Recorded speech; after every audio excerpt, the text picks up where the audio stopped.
നാരങ്ങ മിഠായിയിൽ ഇഷ്ടമില്ലാത്തവരായിട്ട് ആരും ഉണ്ടാകില്ല.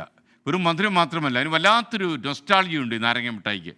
ഇഷ്ടത്തിനപ്പുറം ഇടയ്ക്കിടയ്ക്ക് നാരങ്ങ മിഠായി കിട്ടിയില്ലെങ്കിൽ ദേഷ്യം പിടിക്കുന്ന ഒരു മുത്തശ്ശിയാണ് ഞാൻ ഇനി പരിചയപ്പെടുന്നത്. തൃശ്ശൂക്കാരിയാണ്. വായിൽ ഒറ്റ പല്ലില്ല. പക്ഷേ ഓരോ ദിവസവും ഈ മുത്തശ്ശി നുണയുന്ന നാരങ്ങ മിഠായികളുടെ എണ്ണം കേട്ടാൽ നമ്മൾ തലയിൽ കൈവച്ചു പോകും.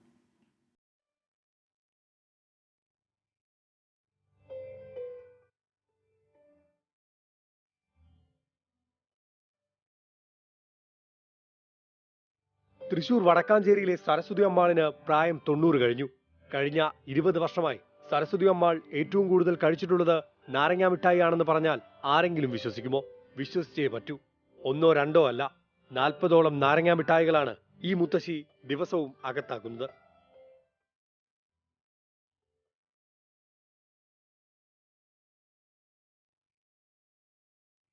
രാവിലെ ചായയ്ക്ക് മുൻപ് മിഠായി കിട്ടണം, ഇല്ലെങ്കിൽ പ്രശ്നം വഷളാകും. ഇതറിയാവുന്നതിനാൽ മകൻ ശങ്കരനാരായണൻ നാരങ്ങാ മിഠായി ഹോൾസെയിലായി വാങ്ങിച്ചു വരികയാണ്. കാലത്ത് ഇതേമാതിരി കൊടുക്കും, കാപ്പി കൊടുക്കും. ആ കാപ്പി കുടിച്ചു കഴിഞ്ഞാൽ ചിലപ്പോൾ കാപ്പി കുടിക്കുന്നതിന് മുമ്പ് ഒരു മിഠായി കഴിച്ചിട്ടേ ഈ കാപ്പി കുടിക്കുള്ളൂ. അതേമാതിരി എന്ത് കഴിക്കുകയാണെങ്കിലും ആദ്യം മിഠായി കഴിച്ചിട്ടേ ഭക്ഷണമൊക്കെ കഴിക്കുള്ളൂ. ഭക്ഷണം ഇല്ലെങ്കിലും കുഴപ്പമില്ല, ഇത് വേണം.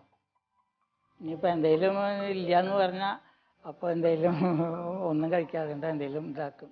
വടക്കാഞ്ചേരി കിഴക്കേ ഗ്രാമം സൗഹൃദ നഗറിലെ പുത്തൻമടത്തിൽ പരേതനായ സുബ്രഹ്മണ്യ അയ്യരുടെ ഭാര്യ സരസ്വതി അമ്മാൾ വാർദ്ധക്യ സഹജമായ അസുഖങ്ങളെ തുടർന്ന് ചികിത്സയിലാണ്.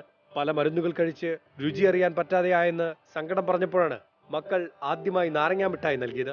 പിന്നീട് അതൊരു ശീലമായി.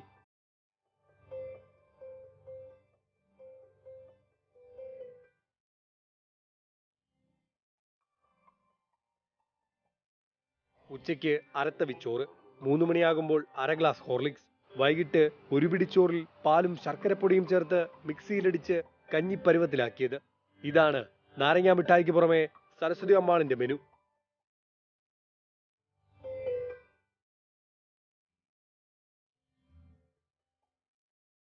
മറ്റൊന്നും കിട്ടിയില്ലെങ്കിലും അമ്മയ്ക്ക് പരാതിയില്ല. പക്ഷേ നാരങ്ങാ മിഠായി മുടക്കരുത്.